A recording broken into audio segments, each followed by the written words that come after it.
Entonces vamos a adentrarnos en estos versículos. Fíjate cómo dice aquí, ¿no? En estos versos, ¿no? Aquí vemos que dice, porque está escrito, heredará al pastor, es decir, alguien va a sufrir, ¿no? Ahora nos adentraremos en esta profecía. Pero aquí básicamente está el querigma, ¿no? La anunciación del Evangelio, lo que los apóstoles predicaban desde Hechos de los Apóstoles. Muerte y resurrección, ¿no? Como dice, herirá al pastor, y luego dice, después de que resucite me presentaré a vosotros en Galilea. Está, podemos decir, un microevangelio resumido. Bien, es curioso, ¿no? Aquí Yeshua les advierte, ¿no? Que todos ellos, sin excepción, lo van a abandonar. Es interesante esta palabra en griego, ya la hemos visto muchas veces. La palabra es escandalizo, ¿no? Escandalizar, se puede decir literalmente, o tropezar. En otros usos Mateo también lo usa, ¿no? Cuando dice, hay de aquel que hace tropezar a uno de estos pequeños, ¿no? Ahí aparece esa palabra, escandalizo. Tiene varios significados, puede ser tropezar, puede ser abandonar, como propiamente creo que es en este contexto, ¿no? Le van a abandonar, se van a apartar de él. Y utiliza Mateo esta palabra. Pero no solo le van a abandonar, sino van a tener miedo, dice el Evangelio. De hecho, Juan lo narra mucho más explícitamente.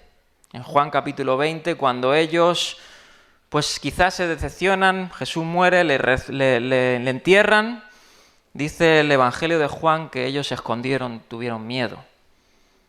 Vamos a leer ese verso, Juan 20, 19. Al atardecer de aquel primer día de la semana, fíjate cómo lo dice, al atardecer, estando reunidos los discípulos a puerta cerrada, que dice, por temor a los judíos, entró Jesús y poniéndose en medio de ellos, los saludó. Ellos estaban con miedo, estaban totalmente aterrados, no creían en la promesa del Señor de estos versos. ¿Qué dice el verso 31? Parece que es que tuvieron como dicen en algunos sentidos tenían los oídos embotados, ¿no? Porque aquí le dice bien claro, ¿no? Herirá al pastor, ustedes me van a abandonar. Ellos tenían que haber dicho, pues ha cumplido. Pero no solo eso, sino dice el verso 32, vamos a volver a leerlo. Pero después de que yo resucite, iré delante de ustedes a Galilea. Aquí está claro, ¿no? Ellos huyeron, tal como Jesús había predicho, y lo veremos, ¿no? Cuando más necesitaba quizás el apoyo de sus propios discípulos, es cuando más la naturaleza humana pecaminosa era infiel, ¿no? ¿Qué tanto se parece esto a nosotros, ¿no? Cuando más Dios demanda de nosotros, más nosotros somos infieles. Yeshua ya había predicho mucho antes la ofensa de negar, ¿no? O de abandonarle.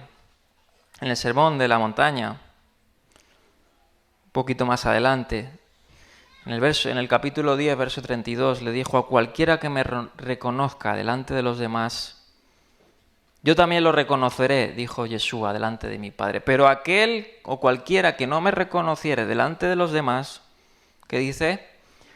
Yo también lo desconoceré delante de mi Padre.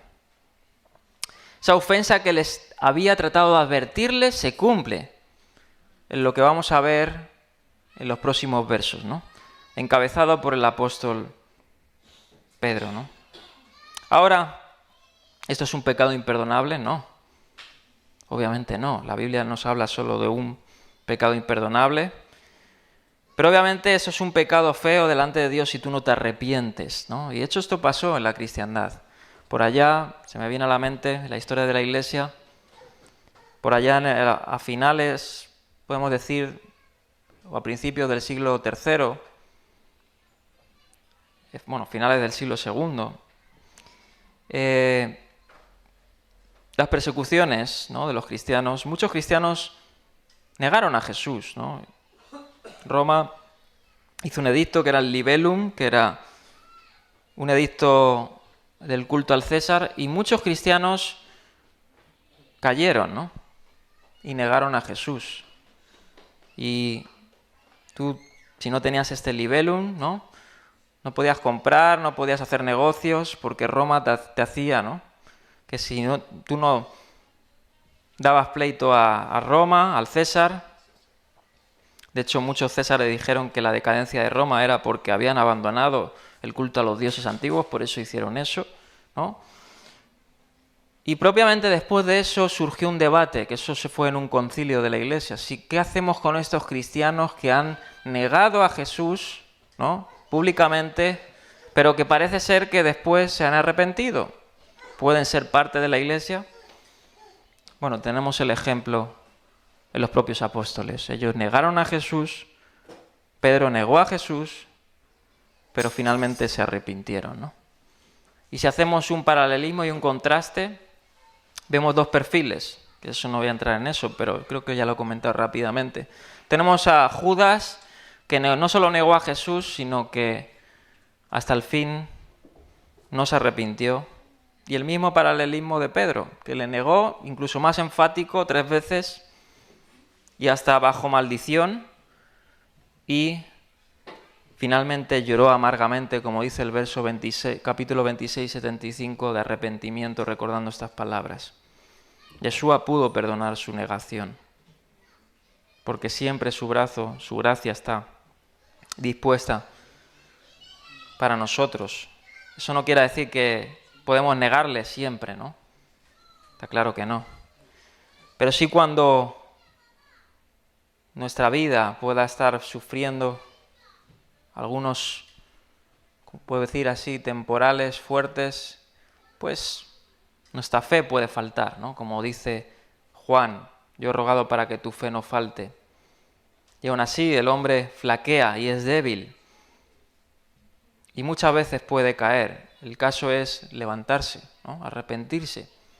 Y Dios siempre está para restaurarnos. Bien, vamos a entrar propiamente a esta profecía, como dice, porque está escrito, verso 31, herirá al pastor y se dispersarán las ovejas del rebaño. Es muy interesante esta cita y vamos a simplemente desarrollarla rápidamente. Sabemos que a Mateo le encantan las profecías de cumplimiento, de hecho es el evangelio que más enfatiza esto, ¿no?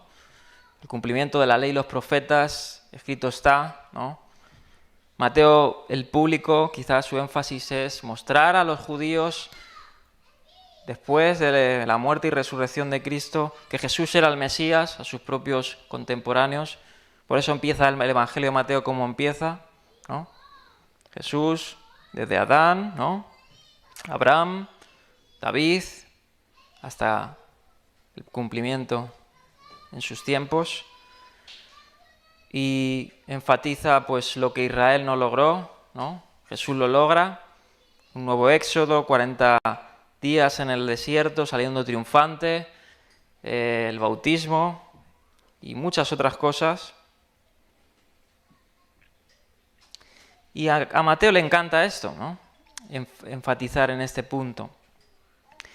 Y el uso que da Mateo muchas veces no es, o podría algunos, ¿no?, literalistas, sacarle de quicio.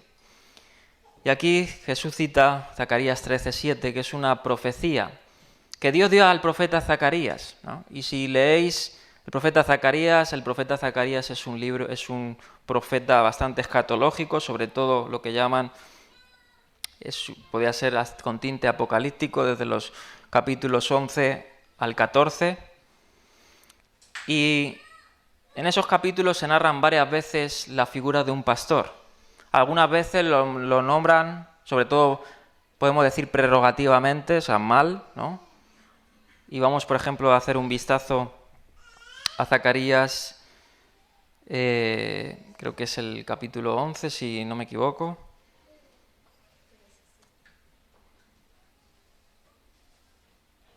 Aquí lo dice, 11:4. Vamos a simplemente echar una mirada rápidamente. Donde dice, así dice el Señor mi Dios, cuida de las ovejas destinadas al matadero. Esto se lo dijo pues, el propio Dios a Zacarías, porque Zacarías tuvo que tomar un papel muy interesante, ¿no? Muy, muy interesante. De hecho, es tan interesante que Zacarías se personificó la figura de un buen pastor. Ahí se narran esos versos que ningún pastor, es decir, ningún líder de Israel se estaba compadeciendo de su propio pueblo. Como dice el verso 5, ni sus propios pastores, dice aquí Dios al profeta, se compadecen de ellas. Y hay un juicio sobre estos falsos pastores. Verso 6, ya no tendré piedad sobre ellos, dice el Señor. Los entregaré en manos de su prójimo y de su rey malvado. Aunque devasten el país, no los rescataré de mis manos. Así que me dediqué a cuidar de las ovejas, ¿no? Y aquí salen los famosos 30 monedas de plata. El propio Zacarías personifica la imagen de un buen pastor que es Dios. Y dice, así que les dije, verso 9, ya no voy a ser su pastor, ¿no? El Señor en su paciencia se cansa de su impenitente pueblo. Las que se vayan a morir, que se mueran, dice el Señor. Las que deban perecer, que perezcan. Y las que queden con vida, que se devoren unas a otras. Y aquí Zacarías personifica esta imagen, así muchas veces como la profecía, ¿no? Como esa figura. Dice que entonces tomé la vara a la que había llamado gracia y unión, dice, ¿no? Más adelante dice también ese término, unión. Y ahí dice, entonces el Señor, verso 13, ahí aparece en el 12 las 30 monedas de plata que vimos, como Judas personifica este acto, que ya hablamos sobre este término, que era la simbología de un esclavo. Entonces el Señor me dijo, entrégaselas al fundidor, estas monedas, valiente precio, dice, me pusieron. El Señor le dijo al profeta Zacarías, vístete ahora como uno de esos pastores insensatos. Ya no te vistas más como un pastor fiel. Ya no te vistas más como un pastor fiel y personifiques la gracia y la unión. Porque voy a poner sobre el país a un pastor que no se preocupará por las ovejas moribundas. Eso pasó. Él puso reyes infieles, ¿no? Lo que el pueblo quería, ¿no? Así como el pueblo quiso un rey sobre todas las naciones, como las otras naciones, al final Dios los entregó a reyes malvados. Por eso personifica también la figura de un buen pastor Zacarías y de un mal pastor. Ni curará a la oveja herida, ni dará de comer a las ovejas sanas, sino que devorará a las más grandes. Ahí del pastor inútil, ¿no? Y esta es una de las primeras menciones. Hay varias menciones de la figura de un pastor. Dios quiso pastorear a su pueblo desde el primero de los profetas hasta uno de los últimos, como es Zacarías. Pero el pueblo no se dejaba pastorear. Ahora, esto es el capítulo 11. Luego más adelante, en el capítulo 13, aparece otra vez la figura de un pastor. Pero ahora la figura del pastor cobra mucha significancia, pues se cita aquí en el Evangelio. Jesús cita esta cita de Zacarías 13:7. Vamos a volver a leerla de manos de Zacarías, que es una paráfrasis en el Evangelio, como la cita Jesús. Pero vamos a leer la propia profecía del profeta Zacarías. Porque aquí la figura del pastor ya no es un pastor que quiere pastorear simplemente bien y que al final le rechazan, o no le rechazan, no le escuchan y tiene que personificar un pastor malvado. Fíjate cómo lo describe aquí Zacarías. Dice, despierta espada contra mi pastor, contra el hombre en quien confío, afirma el Todopoderoso. Hiera al pastor para que se dispersen las ovejas y vuelva yo mi mano contra los corderitos. Y sigue hablando, ¿no? La profecía.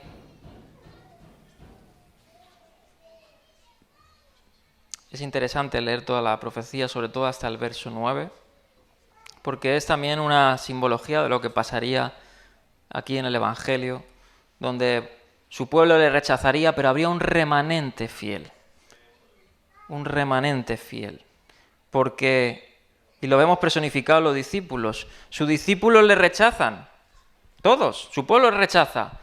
pero luego surge el remanente, ¿no? De la incredulidad vuelven a la credulidad cuando le ven resucitado, ¿no? Por eso dice las 2/3 partes del país, dice Zacarías 13, serán abatidas y perecerán. Solo 1/3 parte, es decir, un remanente quedará con vida. Pero a esa parte restante la pasaré por el fuego, dice, la refinaré como plata fina, la probaré como se prueba el oro. Entonces ahí ellos me invocarán y yo les diré, ellos son mi pueblo. Este es el pueblo del Mesías, ¿no? El que es refinado. Y ellos son, Él es mi Dios. En el contexto que hemos leído ahora en Zacarías 13, este rebaño son aquellos a quienes Dios llama mi pueblo. Así, al identificar a sus discípulos como este remanente, ¿no?, que lo está identificando el propio Jesús, ¿no? Por eso heriré al pastor y las ovejas. Las ovejas personifican al pueblo de Dios en su contexto histórico, el Israel bajo Zacarías, ¿no? Pero en el contexto del Evangelio son los discípulos, no el pueblo de Jerusalén, los propios discípulos, aquellos que confiesan a Jesús como el Mesías. Es decir, Jesús va a demostrar que el verdadero Israel es el pueblo de Dios que confiesa su nombre. El remanente que nos habla aquí. Cuando dice, ellos son mi pueblo y y yo seré su Dios. Y vamos a seguir hablando sobre esto, porque sobre la identidad del pastor, y aquí es muy, muy interesante, obviamente ha suspicado muchas críticas, ¿no? ¿Quién es este pastor? Algunos, como dice aquí Charles Quarles, algunos documentan, sobre todo algunos comentaristas de los profetas, posiblemente fuera un rey davídico del siglo VI antes de Cristo, ¿no?, en el momento histórico.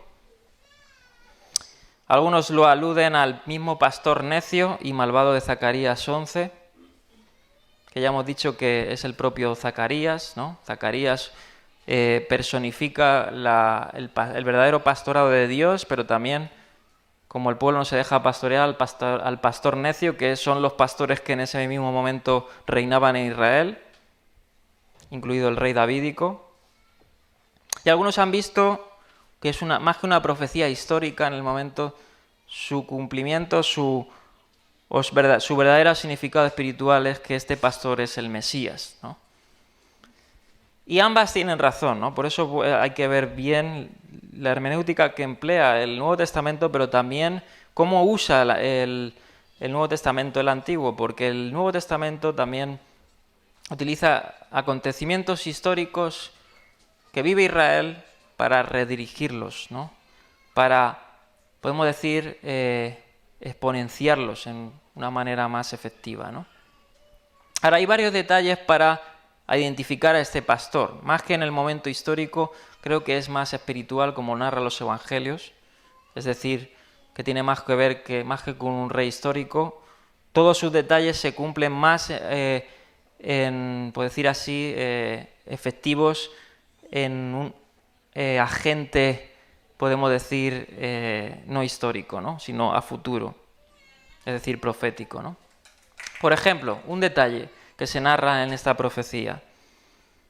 Dios lo denomina con este término, mi pastor, ¿no? Vamos a volver, Zacarías 13:7.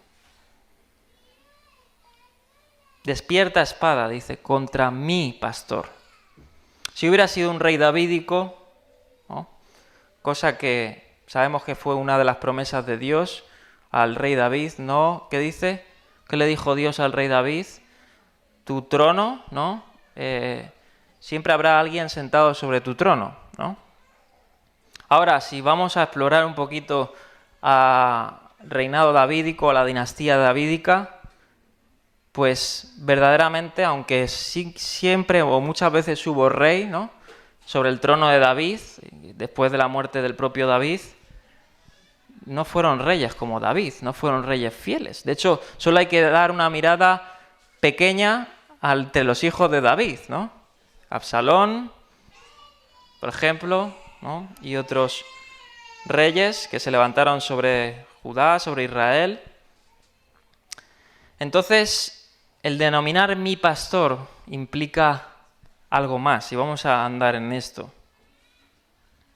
Esto excluiría, obviamente, mi pastor a los líderes infieles. Es decir, no serían reyes, aunque fueran davídicos, si un rey es infiel, obviamente, pues no es el pastor, ¿no? Propiamente que Dios que quisiera, ¿no? Ahora, muchos han visto esta figura de mi pastor en la imagen del pastor ideal que se narra en Ezequiel 34, que ya también se cita en los evangelios, ¿no? Que es, pues en excelencia, la figura de David, pero que es una alabanza para aquellos que administran el pueblo de Dios, así como lo hizo fielmente en su casa David, ¿no? Ezequiel 34, 23 dice, estableceré. Está hablando de malos pastores, Ezequiel, ¿no? De pastores fraudulentos, pero que él también va a levantar a pastores fieles, ¿no? Que van a cuidar del rebaño. Y aquí hay esta promesa tan interesante. Estableceré sobre ellos un solo pastor. Dice, mi siervo David, y él los pastoreará. Ahora, muchas veces que se emplea este término, mi siervo David, no quiere decir simplemente que es la figura histórica o la figura de David, ¿no? Porque sabemos que David, de hecho, ¿cómo le llamaban al Mesías en la época de Jesús? Hijo de David, ¿no? Muchos le llamaron, oh, hijo de David, ten misericordia de mí. Los ciegos, ¿no? Que se le aparecieron a Jesús. O esa mujer padeciendo flujo de sangre, ¿no? La figura de David estaba la figura del siervo, del pastor. Y también la promesa de que uno como David Dios iba a levantar sobre la casa de Dios fiel. Y aquí en la figura de Ezequiel es esta figura, mi siervo David, está apuntando a algo más, ¿no? Está apuntando a algo más. Y fíjate en otro detalle. Vamos a seguir leyendo Zacarías 13:7. Y esto es interesante, muy interesante. Dice, despierta espada contra mi pastor. Ya hemos abordado esto. Dice, ¿qué dice? Si lo puedes poner ahí en pantalla. Zacarías 13:7. Contra el hombre. Y aquí esto sí que implica mucho más que un rey davídico, ¿no? Contra el hombre quien confío. Ahora, si tú examinas cómo se emplea esta palabra, no lo digo yo, y ahora vamos a ver la palabra amit, que en hebreo indica una relación única, ¿no? Muy cercana, dicen los lingüistas, ¿no? Es decir, pueda ser tan cercana que incluso pueda ser, hablando en tercera persona, el propio Dios, o un pastor que represente al propio Dios, ¿no? Así algo parecido como podría ser el ángel del Señor, ¿no? Y aquí voy a citar, esto lo desarrolla Arnold Futzenbauer, dice, podemos ver en la expresión el hombre que es mi asociado algo muy interesante, como señalan algunos eruditos.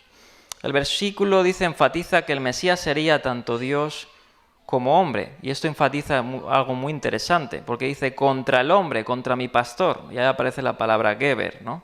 ¿En quién confío? Su naturaleza divina se revela a través del término mi compañero. Y aquí es donde quiero señalizar esta palabra que he dicho antes. Una traducción de la palabra hebrea amit.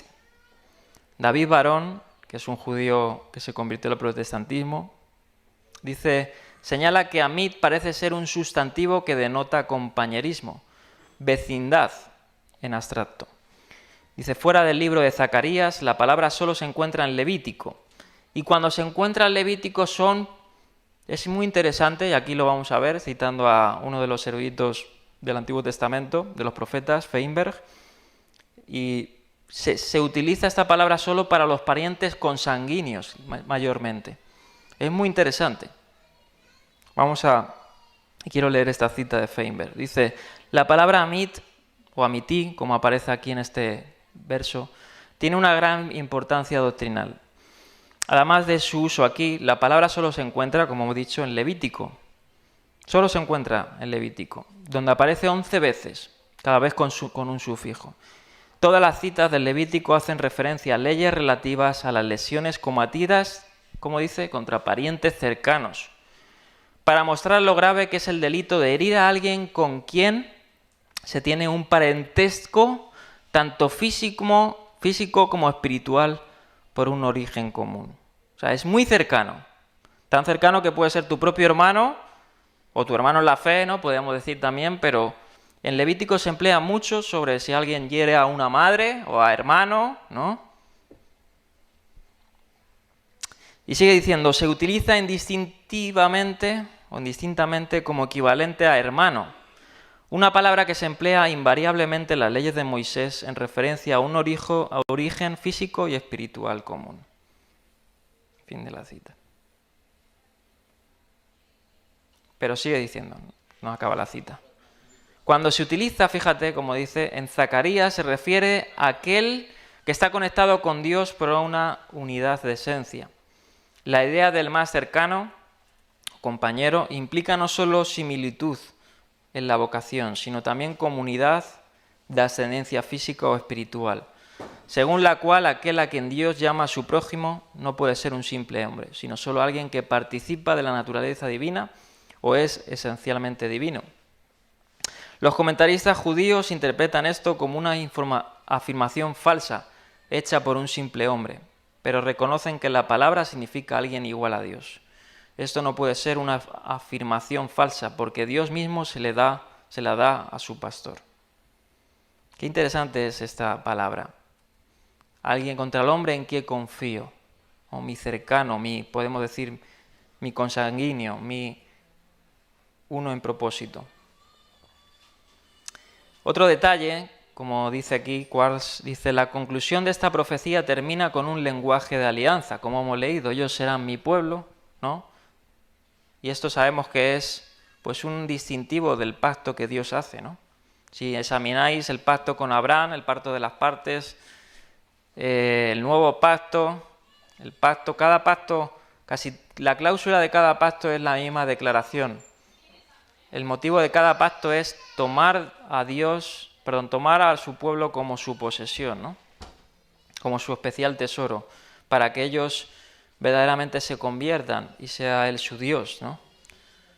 Y así termina esta profecía de Zacarías 13, de Dios castigando a su pastor predilecto, y finalmente esto lo va a retornar en purificación, ¿no? Termina diciendo para que ellos sean mi pueblo. Otro detalle es que el pastor, ¿no? La figura de este pastor del Señor, que es, como dice aquí, herido, asesinado, en este versículo, en el verso 7, que cita aquí Mateo, probablemente deba identificarse, algunos lo han identificado con el propio pastor que un capítulo antes se lamenta los habitantes de Jerusalén. Como dice, mirarán a aquel que traspasaron, que ya se ha citado anteriormente en Mateo 24:30, antes de la parusía, ¿no? O antes de la venida del Señor. Ahora su aplicación, como señala Quarles, de Zacarías 13:7, muestra que este versículo se refiere a aquel el que fue traspasado. Bien.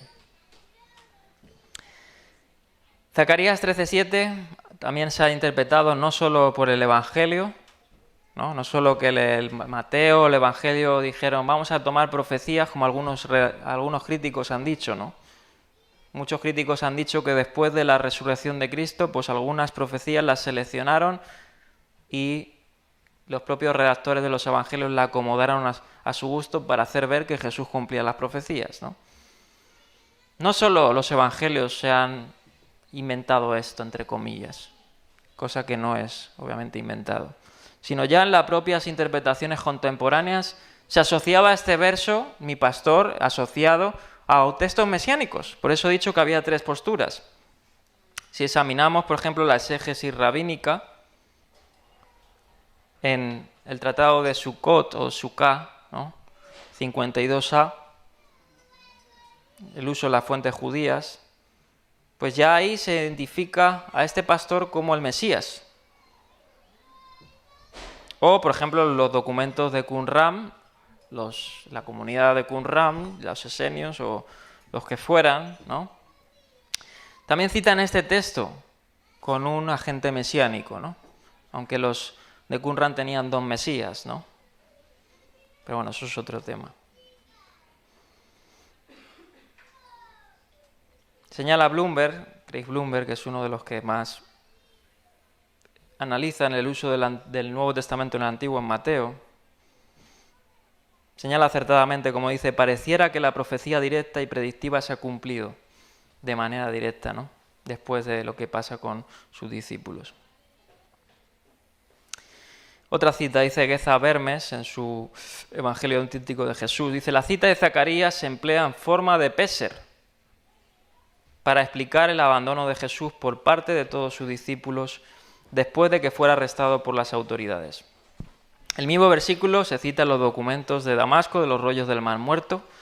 Allí, sin embargo, las ovejas dispersas se entienden como los miembros malvados, o sea, los que no eran fieles en la secta, ¿no? Porque parece ser que la secta tenían además normas muy estrictas y muchos pues eran infieles ante esas normas y eran los infieles, ¿no?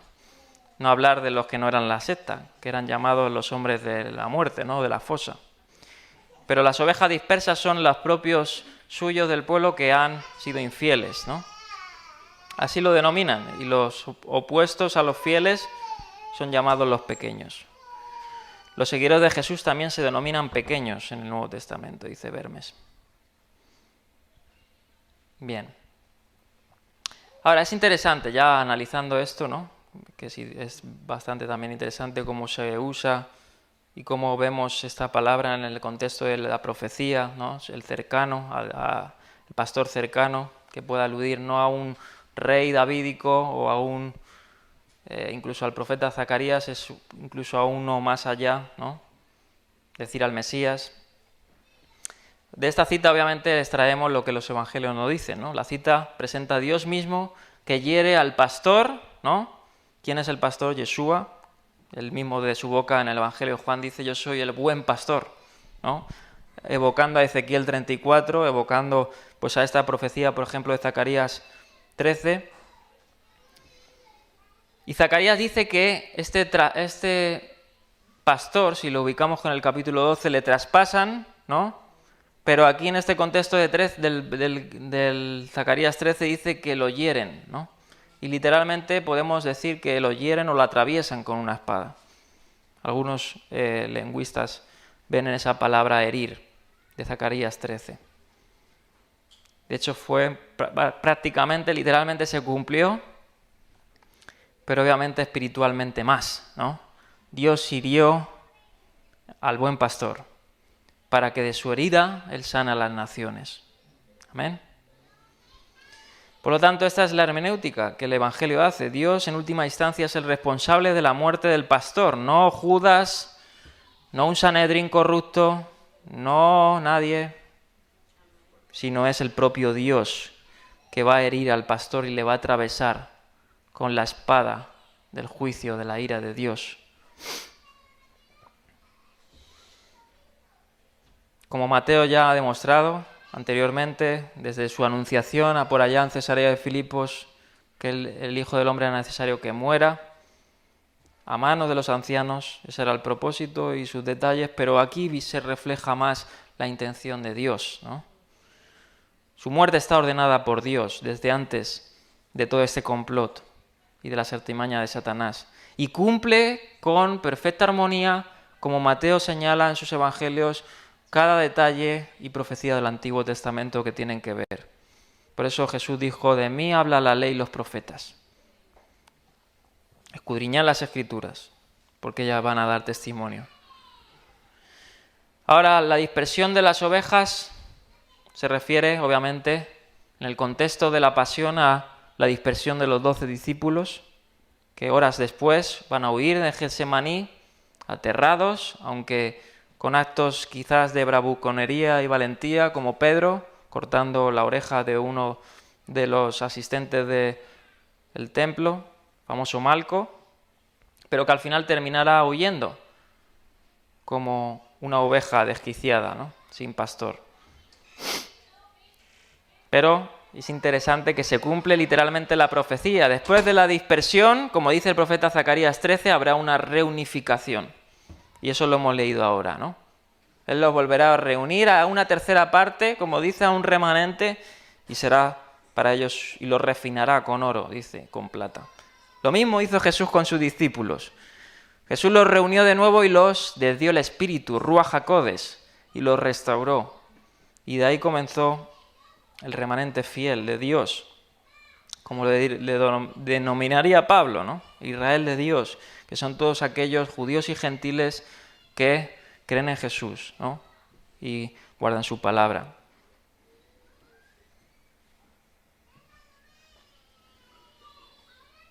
Bien. Ya Jesús había dicho una vez tras otra, y desde el capítulo 16, como dije en Cesarea de Filipo, él había anticipado su misión. Y su misión también con la cláusula resucitará al tercer día. O sea, esto no es algo nuevo. Obviamente, esta predicción de Dios hiriendo a su pastor no es una predicción final, sino es una predicción de esperanza. No es el final de la historia, ¿no? Es su principio. No es la historia acaba aquí, es la historia empieza y va a ir a más, ¿no? Va a llevar a una restauración.